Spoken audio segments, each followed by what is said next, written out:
ګرانو کتونکو نوخار زمونږ ضلع ده او ګیټ وی ښار نوخار دا د دې خیبر پښتونخوا دپاره د ملا تیر حیثیت لري او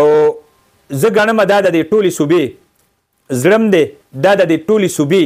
ګیټ هم دی سیاسي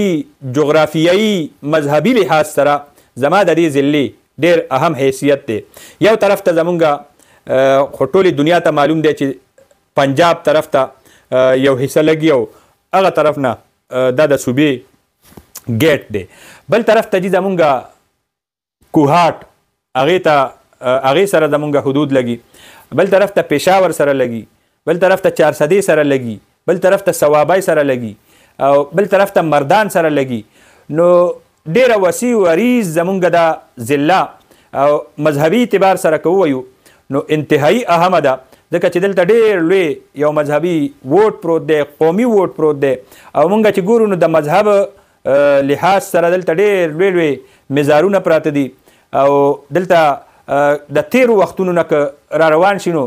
دلته ډېر غټ غټ علما کرام مدارس دا پراته دي او سیاحت اعتبار سره که ووایو نو ډېر لوی تاریخي حیثیت لري چې د ترکۍ د غرونو نه والې د دریای کابل نه والې د دریای سند او د دریای کابل دا ملاوېدل او بیا د کالاباغ غرونو پورې دا سلسلې بیا دلته چې کوم بادر بابا کاکا صاحب دا مزارونه دي، بیا د دې نه علاوه چې کوم د هندوانو سکانو چې کوم تاریخي یادګار دی رنجیت سنگ چې کومه قله په پیر سباق کې پرته ده، بیا دې سره جي ډېر اهم ځای نه لکه د اکبر باچا د مغولو چې کوم تاریخ دی نو د دغې په بنیاد باندې مونږ وایو چې دا ډېر لوی تاریخي حیثیت لري. مانه ډېر شیزونه پاتې ده بیا ویډیو اوږدېږي خو دې سره بیا چې زه ګورم هم د دې نوخار عسکري لحاظ سره د سونو کالونه دا حیثیت را روان دی چې په دې باندې دا مین جی ټي روډ دا د دې خپل تاریخي عسکري جغرافیایي د دې حیثیت واضح کوي. بیا دې کې درې چونۍ چراټ رسالپور او نوخار او د دې چونو سره منسلکه بیا نور چې کوم یونټ دي په ټول نوخار کې ځای په ځای پرتې دي نو دا ډېر لوی عسکري حیثیت لري. انډسټریل لحاظ سره که مونږ ووایو نو دې کې جي کارخانې دي څه پکې بندې شوې څه اوس هم روانې دي. دا د امانګړ انډسټریل سټیټ، بارهبانډه انډسټریل سټیټ، د خیر آباد کې چې کومه د ماربل انډسټري ده، جهانګیري میل هغه خو بند شو خو یو حیثیت دی هغه ځمکې اوس هم شته. نو دا صنعت لحاظ سره مخکې اهم و او اوس هم اهم ده. لوکوموټو فیکټري چې کومه موجود ده او په بندېدو باندې ده نو د هغې خپل یو حیثیت دی. بیا دغسې مونږ د دې چې کوم همدغه د کاروباري لحاظ ګورو نو دلته کې ډېره لویه انډسټري د بټو پرته ده چې هغه خو عمومي طور باندې خلک ورته بټۍ وایي خو زه انډسټري د ټول پاکستان په تعمیر و ترقۍ کې یو ډېر لوی کردار ادا کوي. نو ډېر اهم حیثیت دې اعتبار سره هم لري. نو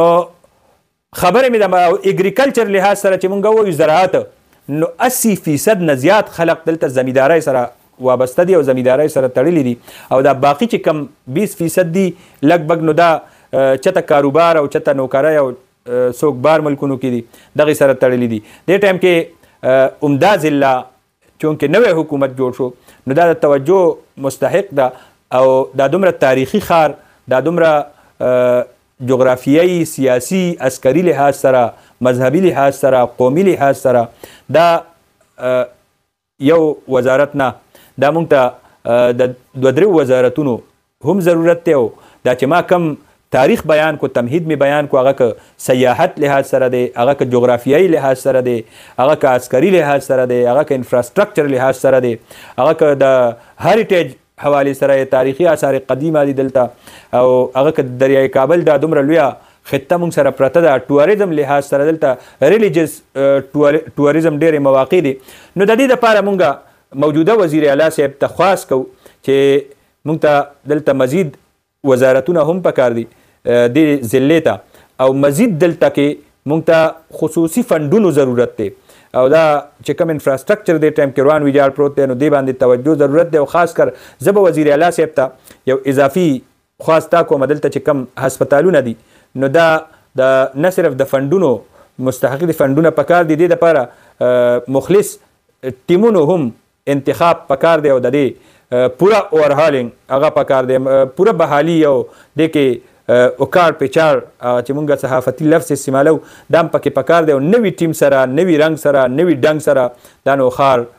منتظر دی چې دلته په دې ادارو کې هم داسې کار شروع شي. دا آمدن لحاظ سره که مونږ ووایو ډېر لوی حیثیت لري او دلته کې جي شګه خرڅېږي، کاڼې خرڅېږي، سونه پکې روځي او کارخانې شته، هر څه شته، خو بد انتظامي ختمولو دپاره به زمونږ دا وزیر اعلی کردار ادا کوي او دا خپل ټیم به کردار ادا کوي. نو زه یقین سره وایم چې صرف د ټولې صوبې دپاره، ستا د ټولې صوبې دپاره صرف دا یو ضلع کافي ده، خو که انتظام